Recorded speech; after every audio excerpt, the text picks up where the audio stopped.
My word for this year was boundaries. And boy, this year really tested my ability to be able to apply boundaries.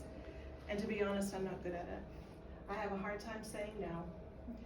And when people need help or ask me to do things, I seem to get involved in all the little details, which can be a good thing, but unfortunately, my family is who suffers the most. And particularly this year, my daughter went through the hardest thing she's ever been through. I didn't cry when I did this. She ended up having to leave her husband and file for a protective order and move back home. And with everything going on with the pandemic, it seemed like I was on conference calls and Zoom calls and whatnot, constantly busy. And the times that she needed her mom and a friend, someone to cry, somebody's shoulder to cry on, her experience was seeing me caught up at my desk more often than not. And I knew at times that I just wasn't being obedient and I wasn't hearing God's purpose for me. And I was feeling overwhelmed and burdened and honestly depleted. And I don't know, have you ever felt that way? Have there ever been times in your life when maybe you made plans or promises and life interrupted?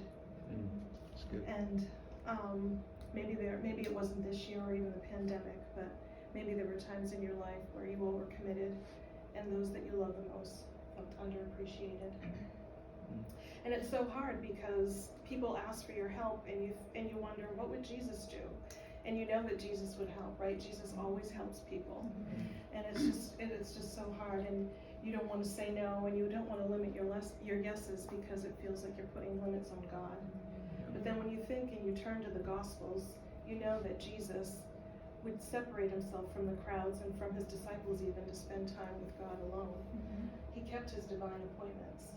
And even though thousands of people would rush to him and ask for his attention or ask for his healing, he kept his divine appointments. And though Jesus did spend time with thousands, he spent his special time, his intimate time with just a few people. Wow. Yeah. And those few people were impacted for the rest of their lives. And they in turn were able to impact thousands as well. That's good. I wonder what God would say if we were to meet with him face to face and say, Lord, Lord, look at all the people that need me. Look at all the things that I need to do. I think he would say, I know, child. Look at all the people that need me. Wow. They were never meant for only you. Wow. Come on. That's good. I have a go-to verse when I get overwhelmed, and that verse is from Philippians 4:13. Paul says, I can do all things through Christ who gives me strength. And it's such a great motivational verse, right? You think, I can do it all. God's going to give me the strength. But the reality is, we're not meant to do everything all of the time.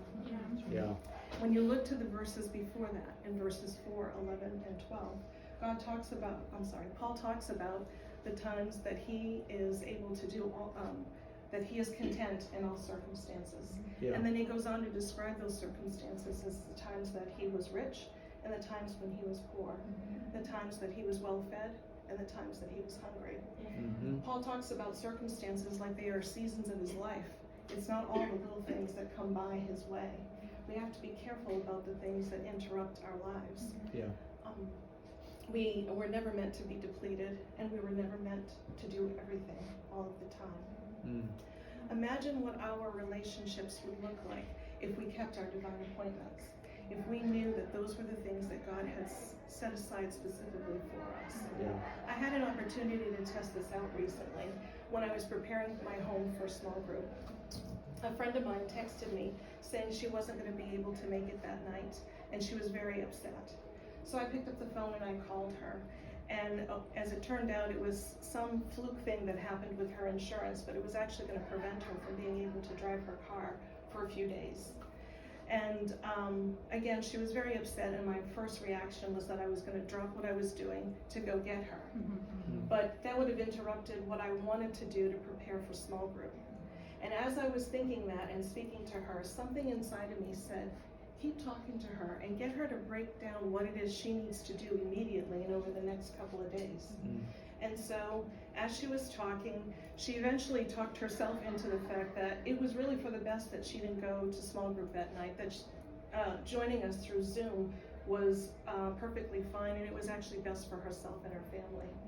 And by the end of the call, she realized she had everything she needed in order to fix the problem that she had with her insurance.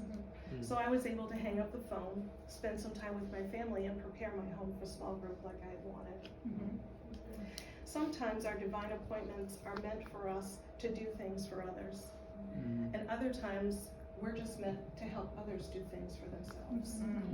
When we get so involved in trying to do everything all of the time, we may interrupt somebody else's divine appointment.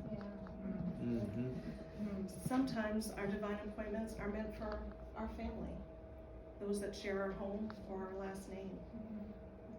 And sometimes our divine appointments are meant for us to use our hands and feet. And other times we're only meant to be involved for a fleeting moment to let God do the rest.